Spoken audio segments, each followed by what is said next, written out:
Hello student, कक्षा 12 राजनीति विज्ञान।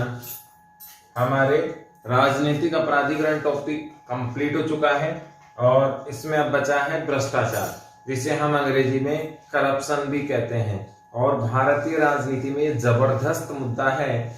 यूं कहें कि एक बहुत बड़ा सिस्टम है इसके फॉलो करने में, इसके अनुयायियों का, और पूरे देश को दीमक की तरह ये खा रहा है। भ्रष्टाचार का अर्थ क्या है, बहुत बार एग्जाम में पूछा गया है, बहुत ध्यान से पढ़ना है। और जैसे राजनीतिक अपराधीकरण से कारण पूछे जाते हैं, रोकने के उपाय पूछे जाते हैं, यहाँ से शाब्दिक अर्थ भी पूछ लिया जाता है कि इसका शाब्दिक अर्थ क्या है या भ्रष्टाचार किसे कहेंगे। फिर इसके बाद हम सारी चीजें पढ़ेंगे, इसके कारण क्या हैं, इसको रोकने के क्या प्रयास किए गए, विमुद्रीकरण क्या है, ये सारी चीजें इसमें हम पढ़ेंगे। तो आपको ये ध्यान रखना है, भ्रष्टाचार दो शब्दों से मिलकर बना है। भ्रष्टाचार कितने शब्दों से मिलकर बना है? दो शब्दों से मिलकर बना है। पहला कौन सा है? भ्रष्ट। और दूसरा कौन सा है? आचरण।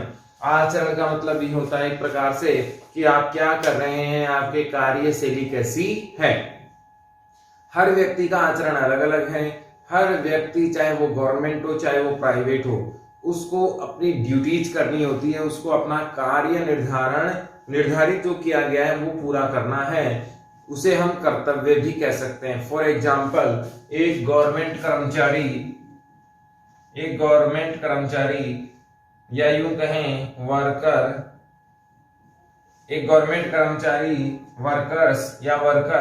अपना कार्य निष्पादन नहीं करता या पूरा नहीं कर रहा है, या अपना कार्य करने के लिए कुछ मांग रहा है एक्स्ट्रा, यही क्या है? भ्रष्टाचार है। उसकी ड्यूटी बनती है, उसका कर्तव्य बनता है कि वो हर हाल में अपना कर्तव्य नित्य प्रतिदिन कार्य करे। जैसे इसमें हम देख सकते हैं, किसी भी काम की आपको जाते ही कंप्लेंट, जैसे आपने कोई कंप्लेंट की, वो काम हो जाना चाहिए था, क्योंकि उस व्यक्ति की ड्यूटी है कि आपकी सेवा के लिए वो वहां बैठा है। उस कार्य को डिले करना भ्रष्टाचार है। उस कार्य को करने के लिए कुछ एक्स्ट्रा मांगना भ्रष्टाचार है। उस कार्य में कोई और टांग अड़ाना, ये भी भ्रष्टाचार है। तो एन केन प्रकार जब भी कोई कार्य या कर्तव्य पूरा नहीं करता है, जो उसकी ड्यूटी बनती है, जिस ड्यूटी के लिए ही बैठा है, तो उसे चाहे वो डिले करे, चाहे उसके लिए कुछ रिश्वत ले, किसी भी प्रकार का व्यवधान उसमें भ्रष्टाचार की श्रेणी में आता है। आज काम आया है, आज ही होना चाहिए, और अगर वो उसे नित्य प्रतिदिन करता है तो ये एक शुद्ध आचरण की बात कहलाएगी।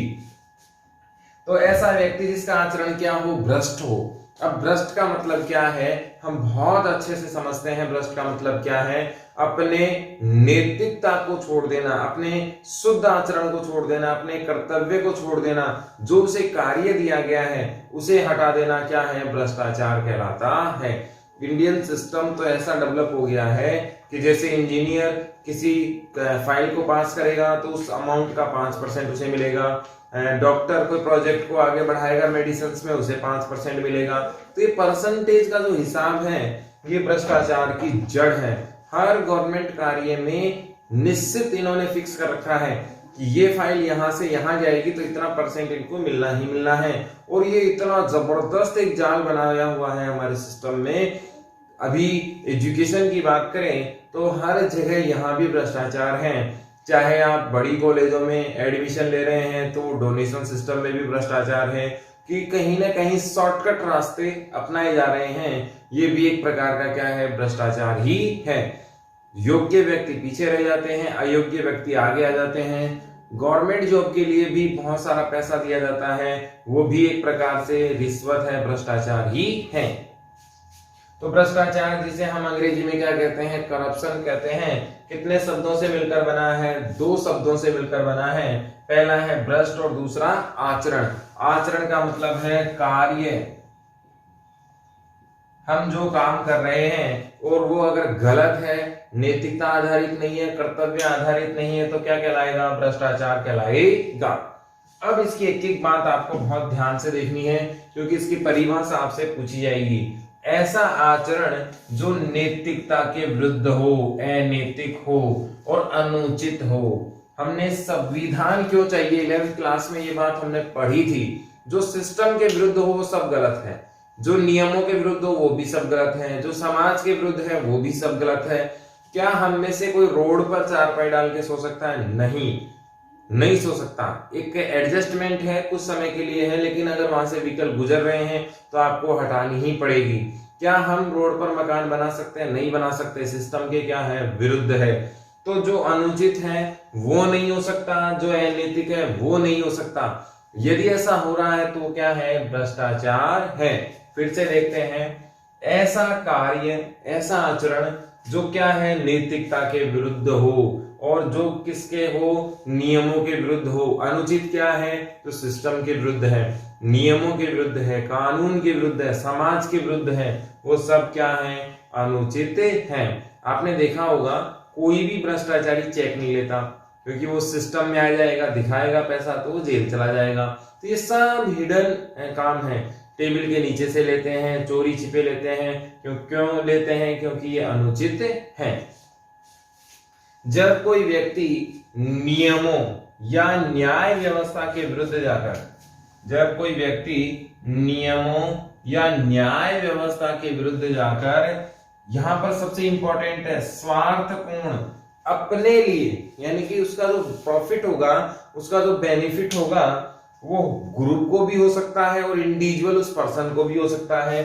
जब कोई व्यक्ति नियमों न्याय व्यवस्था के विरुद्ध स्वार्थपूर्ण करने हेतु, स्वार्थ पूरा करने हेतु गलत आचरण करता है, क्या कहलाता है, भ्रष्टाचारी कहलाता है।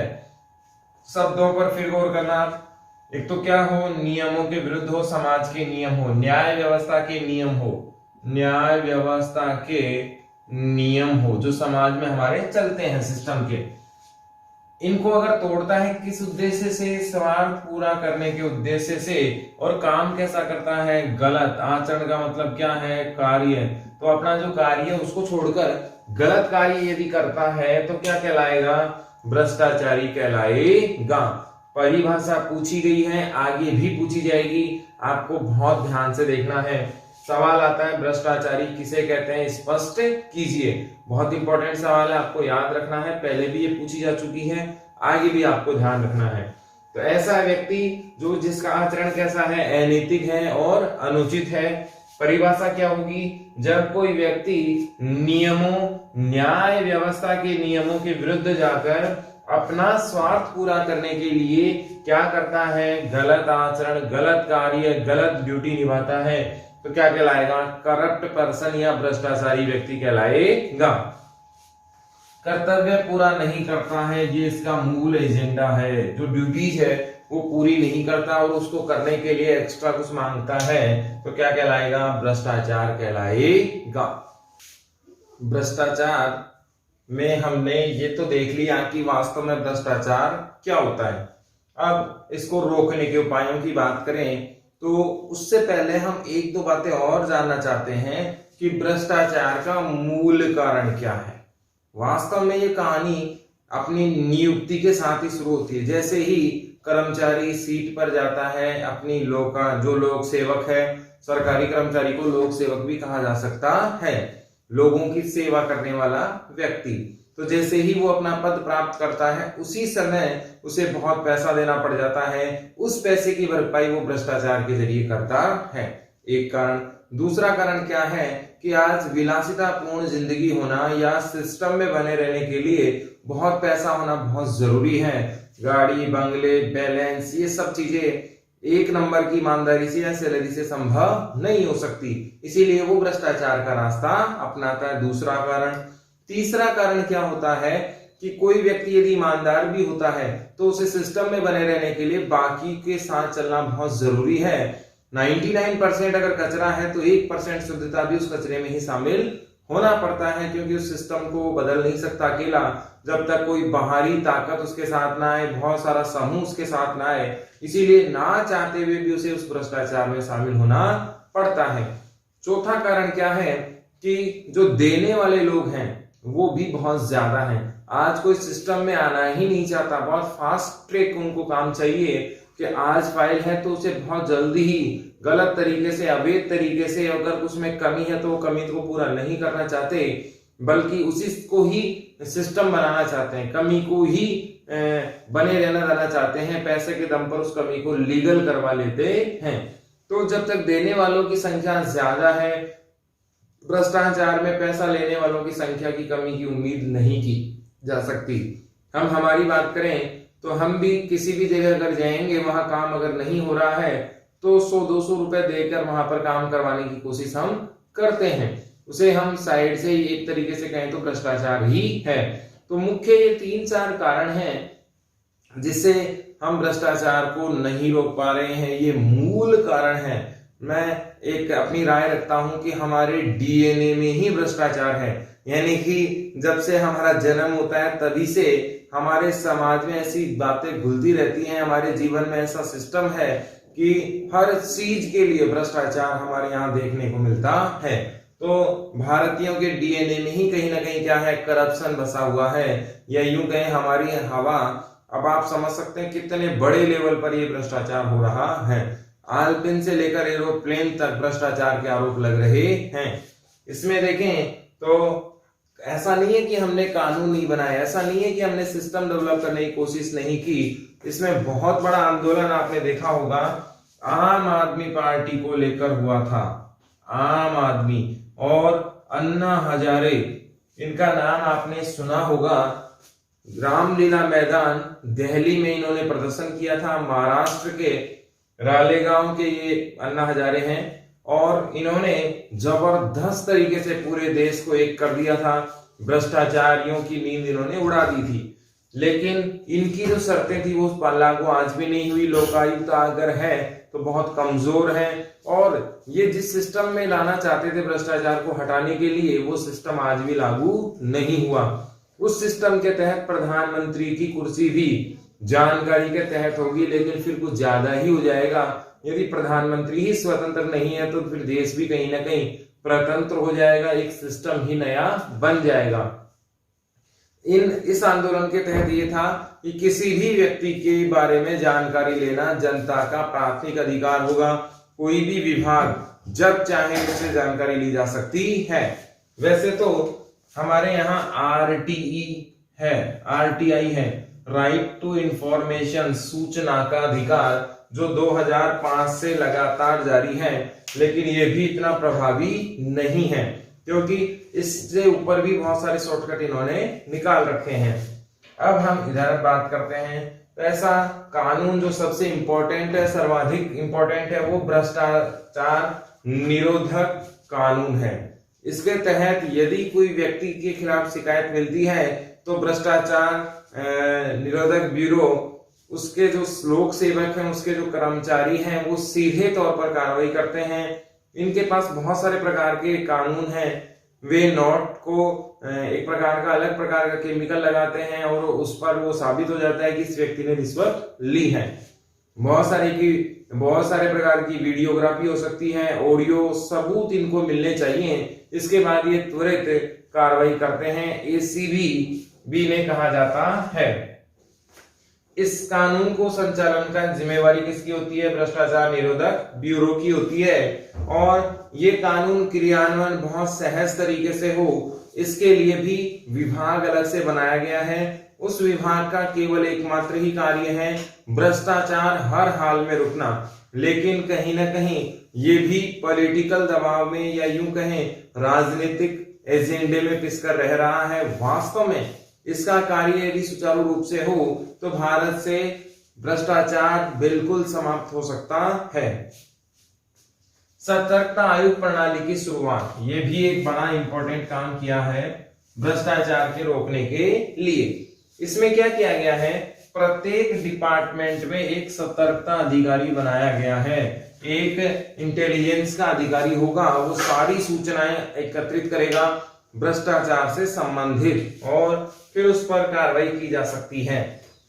इसका दूसरा फायदा ये भी है कि कोई भी व्यक्ति अगर किसी विभाग में भ्रष्टाचार का शिकार होता है तो वो भ्रष्टाचार ब्यूरो ना जाकर वहीं पर उपस्थित सतर्कता अधिकारी के पास अपनी कंप्लेंट कर सकता है। इसका फायदा ये होगा कि सतर्कता अधिकारी बहुत त्वरित काम कर पाएगा, क्योंकि उसी विभाग का है, उसी विभाग में जुड़ा हुआ है और हर व्यक्ति पर आसानी से कार्रवाई वहां संभव हो सकती है। संबंधित भ्रष्टाचारी अधिकारी पर कार्रवाई होगी ही, और जो कंज्यूमर है, उपभोक्ता है, उसको भी समय की बचत होगी। बहुत सारी कंप्लेंट्स इसलिए नहीं होती क्योंकि उन्हें पता ही नहीं होता कि सिस्टम में क्या है, किस तरीके से अपील की जा सकती है। लेकिन जब प्रत्येक जगह सतर्कता अधिकारी होगा तो बहुत आसानी से हम अपील कर सकते हैं। इसमें सबसे बड़ी बीमारी ये भी हमें नजर आती है कि सरकारी कार्यों की जानकारी हमें होती ही नहीं है कि सिस्टम वास्तव में है क्या। इसका फायदा कौन उठाते हैं? लोक सेवक उठाते हैं, जन सेवक, जिन्हें गवर्नमेंट कर्मचारी भी कहा जाता है। यदि हमें जानकारी हो किसी चीज की कि किस प्रकार से ये कार्य होगा तो कोई भी हमारा शोषण नहीं कर सकता।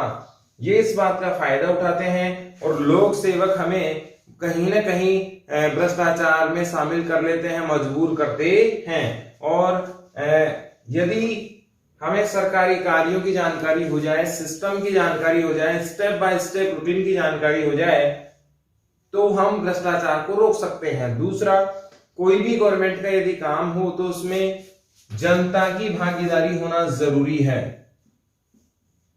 यदि जनता को इसमें शामिल कर लिया जाए, यदि जनता का इन्वॉल्वमेंट इसमें हो जाए, तो कोई भी लोक सेवक भ्रष्टाचार करने से बचेगा। जैसे बहुत सारी समितियां बनाई जाती हैं, बहुत सारे ग्रामीण परिवेश में पंचायत इसका निरीक्षण करती है, अपने सिस्टम में बहुत सारी विधानसभा में समितियां हैं, बहुत सारे इन्वेस्टिगेशन ब्यूरो है, ऑडिट सिस्टम है। ये सारी चीजें, इनमें जनता को भी शामिल कर लिया जाए तो जनता ज्यादा बेहतर तरीके से इन चीजों को देख पाएगी।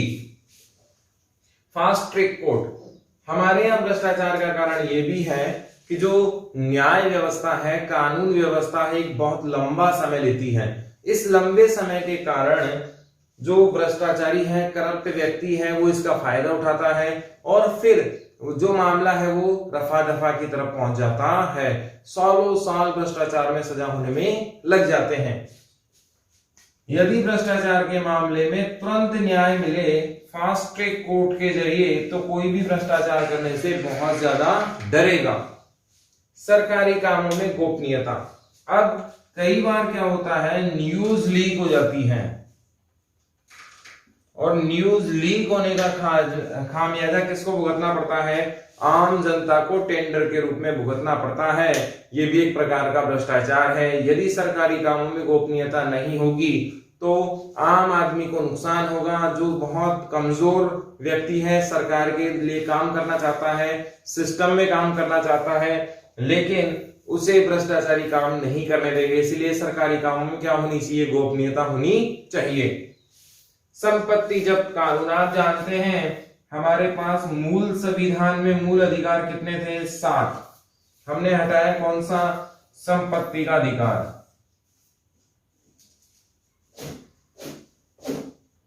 और इसे क्या बना दिया गया है? 300A में कानूनी अधिकार अब बना दिया गया है। अब इससे, जब से इसे कानूनी अधिकार बनाया गया है, कोई भी व्यक्ति अपनी संपत्ति अपनी आमदनी से ज्यादा अगर रखता है तो उसके खिलाफ क्या की जा सकती है? कार्रवाई की जा सकती है।